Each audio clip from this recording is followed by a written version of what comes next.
जय श्री कृष्णा, जय श्री राधे राधे। सभी भक्तों को प्यार भरा नमस्कार।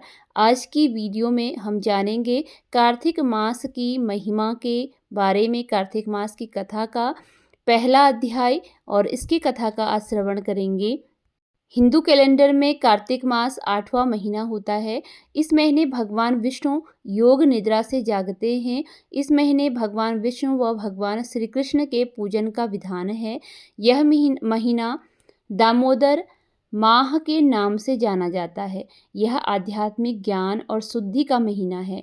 भीष्म पितामह ने भी भगवान विष्णु का सम्मान करते हुए कार्तिक माह में ही अपना शरीर त्याग किया था।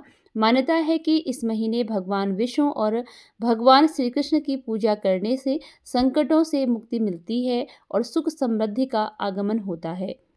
मैं सिमरू माता शारदा, बैठे जिह्वा आई, कार्तिक मास की कथा लिखे कमल हर्षाय। नैमिषारण्य तीर्थ में श्री सूत जी ने 88,000 सौनकादि ऋषियों से कहा, अब मैं आपको कार्तिक मास की कथा विस्तार पूर्वक सुनाता हूँ, जिसका श्रवण करने से मनुष्य के सभी पाप नष्ट हो जाते हैं और अंत समय में बैकुंठ धाम की प्राप्ति होती है।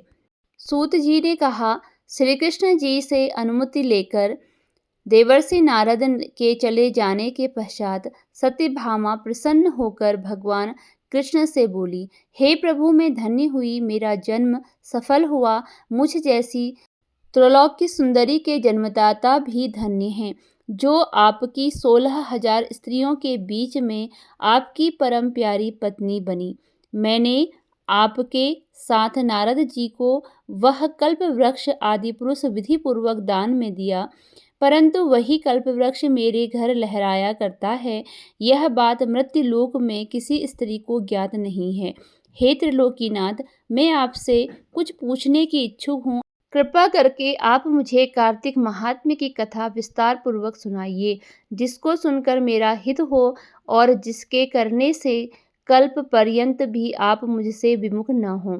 सूत जी आगे बोले, सत्यभामा के ऐसे वचन सुनकर श्री कृष्ण ने हंसते हुए सत्यभामा का हाथ पकड़ा और अपने सेवकों को वहीं रुकने के लिए कहकर विलास युक्त अपनी पत्नी को कल्प वृक्ष के नीचे ले गए। फिर हंसकर बोले, हे प्रिय, 16,000 रानियों में से तुम मुझे प्राणों से ज़्यादा प्यारी हो। तुम्हारे लिए मैंने इंद्र एवं देवताओं से विरोध किया था। हे कांते, जो बात तुमने मुझसे पूछी है उसे सुनो। एक दिन मैंने तुम्हारी इच्छा पूर्ति के लिए गरुड़ पर सवार होकर इंद्रलोक जाकर कल्प वृक्ष मांगा। इंद्र द्वारा मना किए जाने पर इंद्र एवं गरुड़ में घोर संग्राम हुआ और गौलोक में भी गरुड़ जी गौओं से युद्ध किया। गरुड़ की चोंच की चोट से उनके कान एवं पूंछ कटकर गिरने लगे, जिससे 3 वस्तुएं उत्पन्न हुई। कान से तंबाकू, पूंछ से गोभी और रक्त से मेहंदी बनी। इन तीनों का प्रयोग करने वाले को मोक्ष नहीं मिलता। तब गौओं ने भी क्रोधित होकर गरुड़ पर वार किया, जिससे उनके 3 पंख टूटकर गिर गए। इनके पहले पंख से नीलकंठ, दूसरे से मोर और तीसरे से चकवा चकवी उत्पन्न हुए। हे प्रिय, इन तीनों का दर्शन करने मात्र से ही शुभ फल प्राप्त हो जाता है।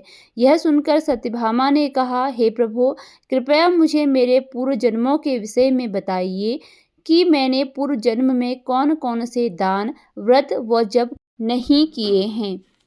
मेरा स्वभाव कैसा था, मेरे जन्मदाता कौन थे और मुझे मृत्युलोक में जन्म क्यों लेना पड़ा। मैंने ऐसा कौन सा पुण्य कर्म किया था जिससे मैं आपकी अर्धांगिनी हुई। श्री कृष्ण ने कहा, हे प्रिय, अब मैं तुम्हारे द्वारा पूर्व जन्म में किए गए पुण्य कर्मों को विस्तार पूर्वक कहता हूँ, उसे सुनो। पूर्व समय में सतयुग के अंत में मायापुरी में अग्निगोत्र में वेद वेदांत का ज्ञाता देव शर्मा नामक एक ब्राह्मण निवास करता था। वह प्रतिदिन अतिथियों की सेवा, हवन और सूर्य भगवान का पूजन किया करता था। वह सूर्य के समान तेजस्वी था। वृद्धावस्था में उसे गुणवती नामक कन्या की प्राप्ति हुई। वह पुत्रहीन ब्राह्मण के ने अपनी कन्या का विवाह अपने ही चंद्र नामक शिष्य के साथ कर दिया। वह चंद्र को अपने पुत्र के समान मानता था और चंद्र भी उसे अपने पिता की भांति सम्मान देता था।